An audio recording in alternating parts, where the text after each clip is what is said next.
May nga po mga kaigsunan na mo din sa pasak paping. Isa mo nas paping. Inyong katigulangan.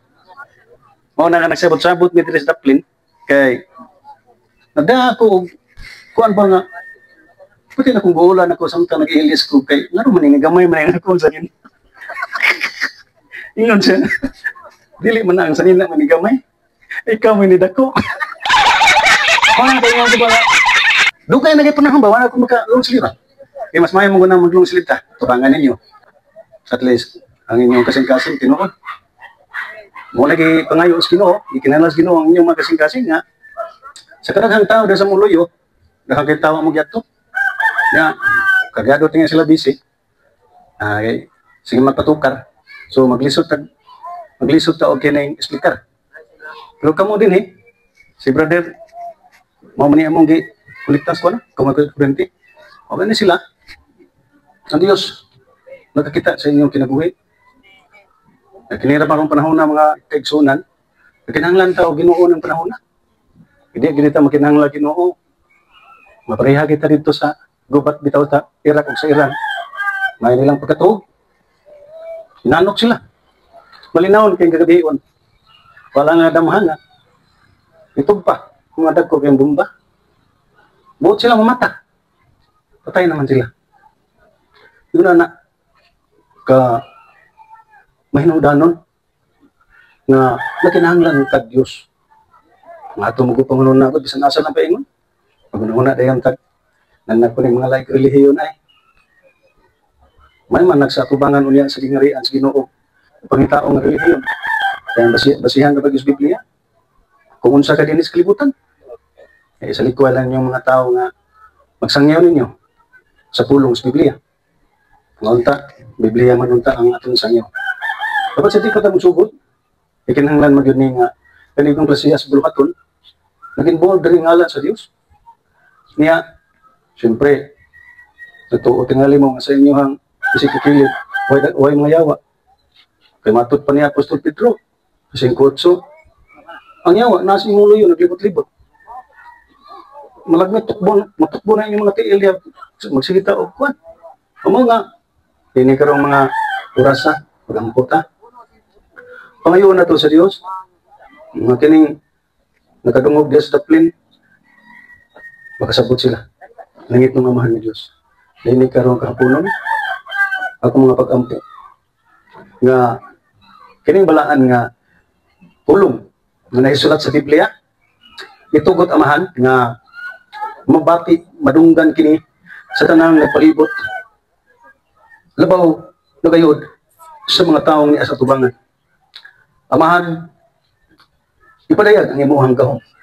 Pinagis mo mga katawan. Na masinati nila nga tinuod ka. Nga Diyos nga mong gisangyo. Tinuod ka nga mong gilagaran. Mapinagi. Karamo, may imong mga alagad. Nga nisod aning lugar sa sitio Paping. Nga kini, magbilin kami direct mensahe. Naka ng mensahe nga gikan kanimo.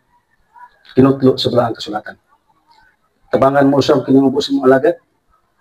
Sa kaalagad, mawag yung mahimo sa iyang kagulingon, mawag ka na ako. Kini akong gayang po ito sa pangalan ni Jesus. Amen. Okay?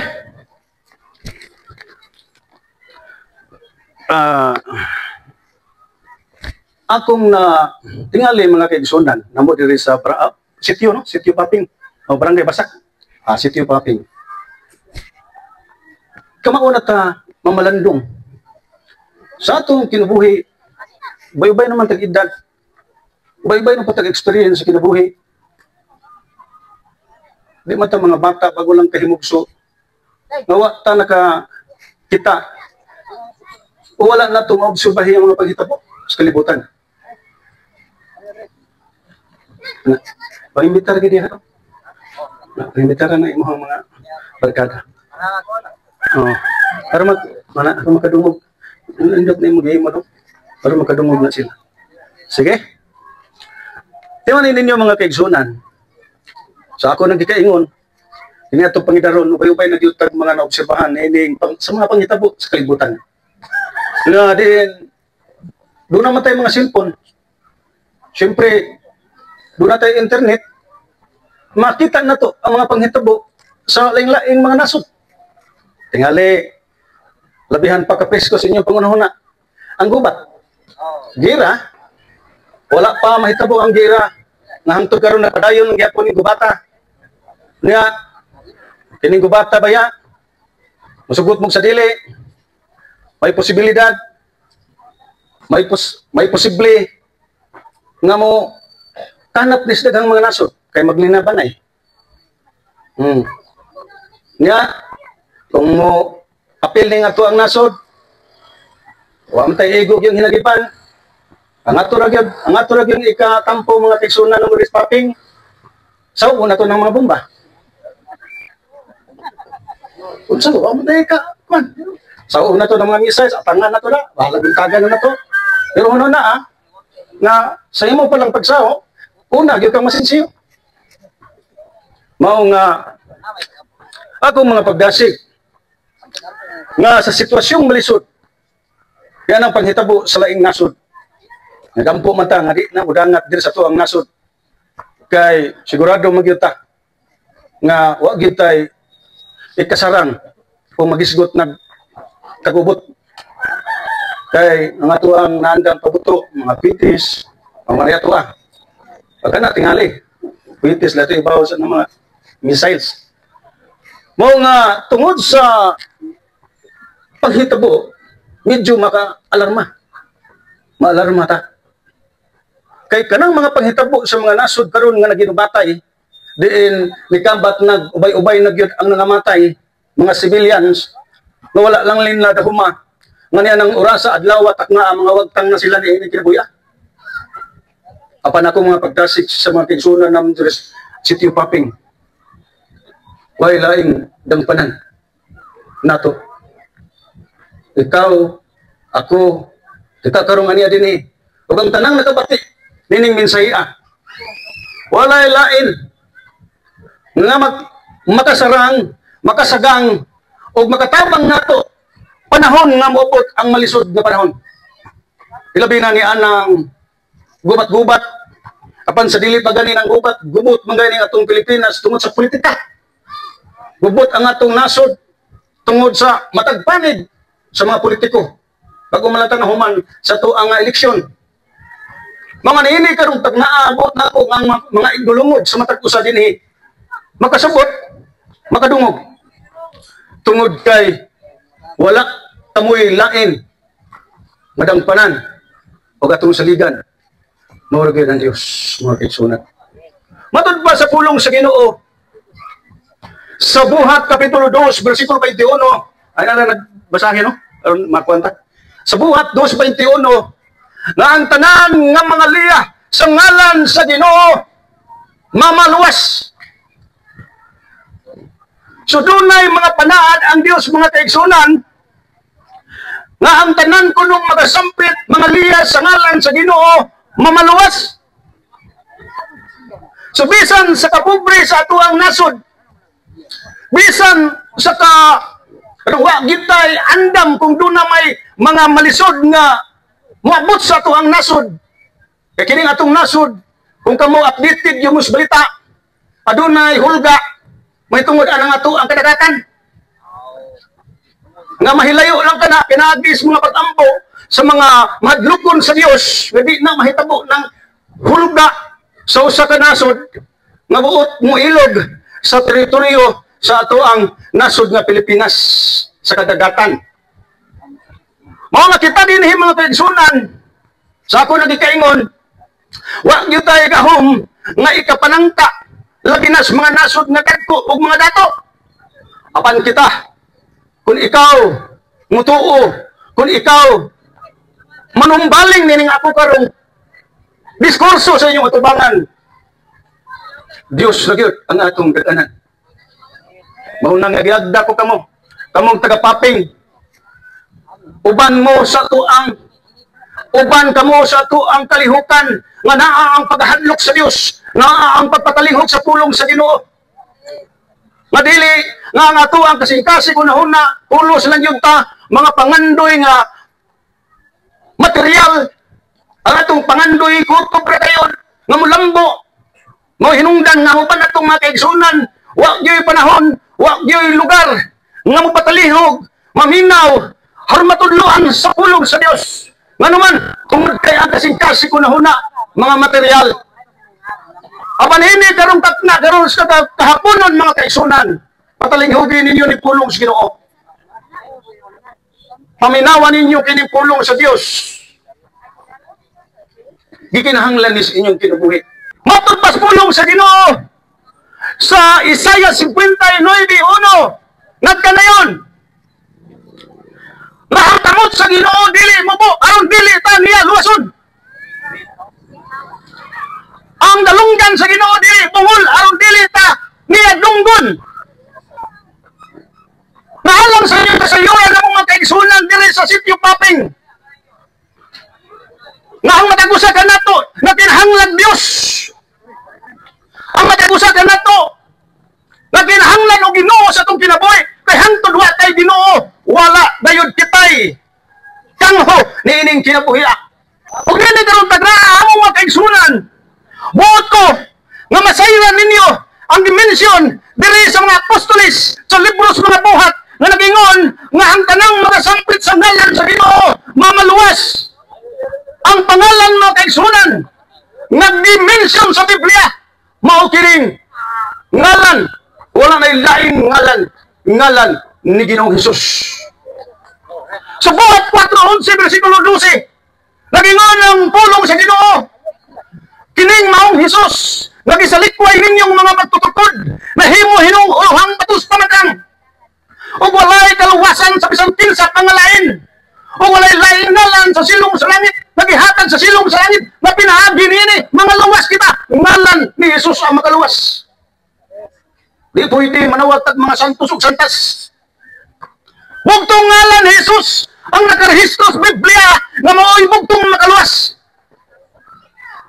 ayaw na paghandong og laing ngalan nga mao'y makaluwas sa matagusa kundi ngalan lang ni Hesus ang kaluwasan nga gisgutan sa Biblia mga kaigsunan multi nga kaluwasan multi-salvation kung sa maning multi-salvation ang kaluwasan sa itong Ginoong Jesucristo dili lang ni kay luwason ka tungod aron di ka mainterno luwason pug ka gikan sa palakian luwason ka gikan sa katalagman luwason ka gikan sa giyera luwason ka nga ng panahon sa mga kamarayon luwason ka panahon sa kabubuhon mao kini si Ginoong Jesucristo si Jesus pag ang tao magpatalinghog ang tao magdawat sa Ginoong Jesucristo aduna gayoy mabenepisyo magdaghan kayong kaluwasan nga imuhang ma-experience imong kinabuhi ang tubuhi pa ka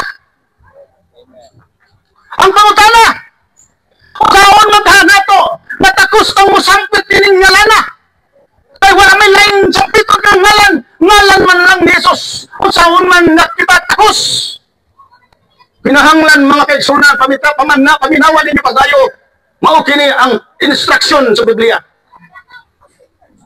kinahanglang mahimo kang anak sa Dios kay hangtod nga dili ka mahimong anak sa Dios walay benepisyo dili nimo makuha ang benepisyo sa gitawag nga kaluwasan mga kaigsunan sa Juan 1:12 nagkanayon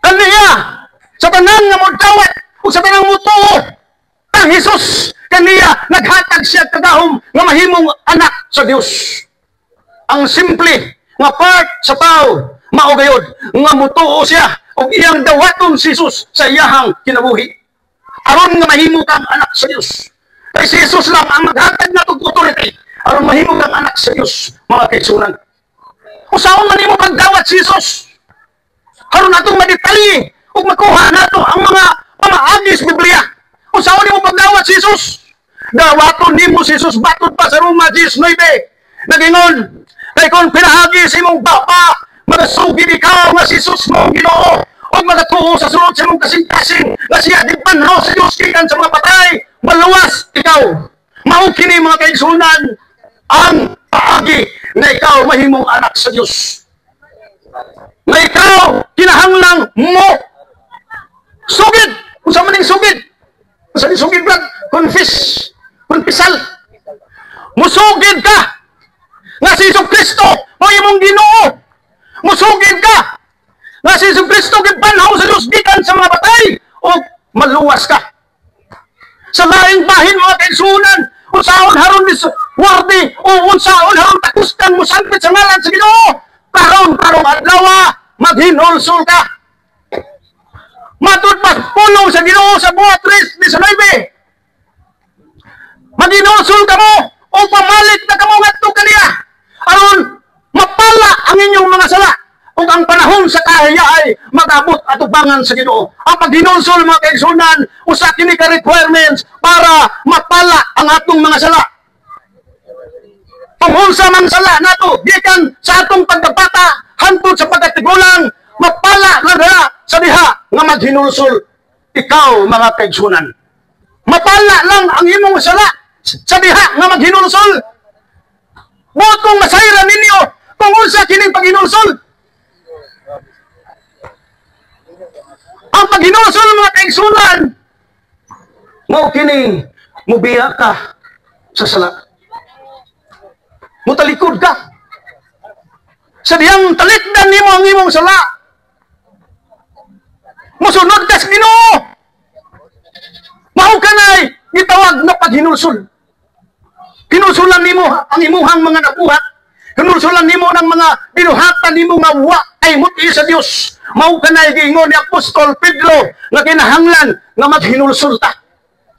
Aron mapala ang atong mga sala. Kay requirements na maghinulsol ta. Unsa man maghinulsol, magbasol ka. Madili na kumuhimo aning pagpakasala tungod kay dili man ikapabuton sa Ginoo. Nga naman, tungod kay matod pa sa pulong sa Ginoo sa 1 Juan 3, Noy 8, mga kaigsunan, tinaw kayong gisulat ni Apostol Juan nga nagingon, ang tanang na naghimo pagpakasala iya siyawa. Pag ikaw maghimo kang pagpakasala, iya kuno ka siyawa. So kung iya ka siyawa, wa kay pabor na mangayo sa Dios o mga proteksyon, ilabi na kung kita gihulga na gisod nga panahon. Mo inungdan, mga kaigsunan, nanini karong haponon, ako ta mong agdahon ang sa paghinulsol nga mo talikod ta. Yan ang pagpakasala. Unya usawon aron dili ka magkasala. Di kinahanglan ni natong masayran sa namong makaigsunan diri sa sitio Paping nga aron dili ka magkasala. Ang Biblia labihan gyud kayo katinaw nga motudlo kanato sa matag usa tungod kay ang pulong sa Ginoo matud pa sa Salmo 119 bersikulo 11 si Salmista David mismo na mulong natingon, Ginoo, sa akong kasing-kasing ginatipigan ko ang imong mga pulong aron dili ako makasala. Mao kana ang paagi, mga kaigsunan. Lagi kinahanglan diay nato ang pulong sa Dios. Tipigan nato sa atong kasing-kasing ang pulong sa Dios. Mao kana siya'y paagi aron nga kita masayod og unsa ang sala.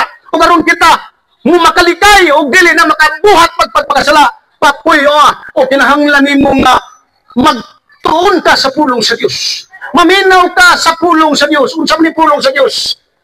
Ang Biblia. Mutuo mo na. Ang pulong sa Dios mao ang Biblia. So kaning Biblia, mga kaigsunan, gikinahanglan nga ato ni siyang tun-an, ato ning paminawon, ato ni siyang basahon, mga kaigsunan. Hangtod nga dili ta mo basa na ini, dili gayud kita dili gid nato, di ta makasangka panahon sa pagpakasala. Sigurado gyud kang magpakasala. Ang anini karong tagnaa amo ta mong agdahon. Nagikinahanglan ninyo ano man tungod kay ang Isaiah 59 bersikulo 2 ang ingon, ang inyong mga kasalanan mao ang nakapahimulag kaninyo gikan kanako. O ang inyong mga sala, mao ang nakapabulag sa akong naong, sa tupaang Diyos, di mo tanaos tao kung mamuhat ka sala. Mo bitaw hinungdan, nga ang requirements gyud haron mapala ang sala, maginulsul, magbasul ka, o garon dili na ka makasala. Kinahanglan tun-an dawaton nimo pulong sa Dios, basahon nimo pulong sa Dios, asa man ang pulong sa Dios, ang Biblia, mga kaigsunan. Mapinahagi lamang ni Biblia, mahimo nimo nga masumpo nimo ang tentasyon sa pagpakasala. Pinahagi lang sa Biblia, mahimo nimo ang paglikay sa pagpakasala. Pinahagi lang sa Biblia, mahimo nimo nga dili na ka magpakasala. Apan ini karong oras sa tagnaagahon mo nga maghisulta sa atong pagpakasala, mga kaigsunan. Manini karong tagna magbilin kog mensahe ninyo nga niya dinhi hangtod na sa mga taong nakabati sa likod, mga taong nasilang panimalay, mga taong nga tanan nga maigulungog. Sa Hebrehanon 4:7, si Santos Pablo namulong nagingon, karong adlaw inikabati ninyo sa tingog sa Ginoo, ayaw ninyo palahiya ang inyong mga kasing-kasing. Si Apostol Pablo namulong ini. Ini karong tagna nabati ninyo ang tingog, dili akong tingog kun dili pulong sa Biblia akong gibasa, buti basabot tingog sa Dios. Tingog sa Biblia. Sa Hebrews kapitulo 4:7, karong adlaw ini kadungog ninyo sa tingog sa Ginoo, ayaw ninyo paghahiya ang inyong mga kasing-kasing. Nga naman, matod pas pulong sa Dios sa ikaduhang Korinto 6:2, karon mao ang adlaw nga gikahimutan, karon mao ang adlaw sa kaluwasan. Ang kaluwasan mga kigsunan dili ugma. Ang kaluwasan mga kigsunan dili sunod semana. Ang kaluwasan mga kigsunan dili sunod tuig. Nganuman kay dili nimo dahomon nga karong gabi una duaon kas kamatayon. Kinsa bagod ang tao, kinsa bagod ngadtong mga nabiktima sa mga dagkong bombang gipangtatak dito sa Israel, dito sa Iran, dito sa Ukraine, dito sa Russia, kinsa buhay magdahom nga sa ilang pagkatulo patay na dahil sila inigmata. Mga nining takramang kitsuna na lang kaninyo labi na ginganian ini. Nasayod ang Diyos sa inyong magkasing-kasing, nakakita ang Diyos sa inyong magkasing-kasing, unsa kamuka matinudlanon, o unsa ang inyong kasing-kasing na kinahanglan o Diyos na ini panahon na. Ako mag-aagda kaninyo na kinahanglan gitag Diyos. Dili lang kay kami, dili lang kay sila, dili lang kay mga bata, dili lang kay mga batanon. Tanan nga may kinabuhi na kinahanglan Diyos. Nga maulay akong inyong ibili ninyong mensahe, ayaw pagahiya ang inyong magkasing-kasing sa inyong pagkabatin sa pulong sa Ginoo. Nga naman, kay karon ang adlaw sa kaluwasan, karon ang adlaw nga gikaymutan, dili ugma, dili sunod semana, kay karong adlaw wala nimo dahuma nga kutob ra ta karong gabi una. Pagdahon ko kamong tanan nga niya dinhi. Ilabi na nini atong nagsuol taga Sitio Paping. Ayaw pagduduha. Ang imong kasing-kasing ipunting sa Dios nga tag-iya sa imong kinabuhi. Ang matag-usa kanato dinhi adunay tinuod nga tag-iya. Gatuotang aduna taginikanan, di pa nag-iya na taginikanan. Mapagmama tinuod na gipiyal sila para kanato. Apan timan ni dunay labing labaw nga may tag-iya nato. Mao ang Dios. Mao ni karon tagna ako kamong giagda nga motindog kamo. Aron nga musugid ta dining paghinulsol sa pagampo. Og sabat kamo nini mga pagampo, og himuagi ninyo tinuod sa mga tamo may nagampo nini. Tungod kay amo kamong tagaan og giya. Kay dili pa tingali kamo sanay o hanas nga mangayo og pasaylo sa Dios. Apan nini karon tagna ako kamong giagda. Sunda himuang tinuod sa inyo kasing-kasing. Kay mosugot ka sa dili ako ikaw kitang tanan. Dili lang kay ang mga nagmasakiton ang nakinahanglag Dios. Kitang tanan nakinahanglag Dios. Busa sabat kamo nimo mga pagampo, himuang tinuod nga sama nga kamoy mao ginagampo. Awahan nga Dios. Midol ako kanimo. No sa karakong magkasasala. Ining taknaa. Akong isurrender. Kini nga akong kinabuhi. Kanimo. Kay ikaw. Lamang ang tinuod nga tag-iya. Nini. Busa nining orasa. Amahan. Pasaylo ako sa akong mga kasalanan. Gikan sa akong pagkahimugso. Hangtod nining orasa. Akong gituhuan sa Ginoong Hesus. Na imong gipadala. Aron mamatay dito sa krus. Alang sa mong katubsanan. Alang sa mong kaluwasan. Ginoong Hesus, akong aglihan karon. Nga akong kasing-kasing. Ako kang imbitahon. Nga musulod. Ikaw na imong hari. Ikaw na Ginoo. Kung magbubuot sa akong kinabuhi. Sugod din yung tanga. O Diyos, isulat ako sa libros kinabuhi. Aron o unya, mawagtang mga kuning kalibutana. Masigurado ko, nga makauban ako. diha kanimo. Sa pangalan ni Jesus. Amen. Lingkod mo. Langit ng Ama, nagkasalamat sa mga mensahe na nabati sa mga eksonan din si Tio Papi. Ang tanan ni sugit, ang tanan ni surrender diha kanimo, O Dios. Nga nadawat nila nga ang libreng kaluwasan o sa kaluwasan na pinagis pagtukang Kristo Jesus o pagtugyan pa surrender diha kanimo, Dios. Hindi ko giampong ito ngayon sa pangalan ni Jesus. Amen.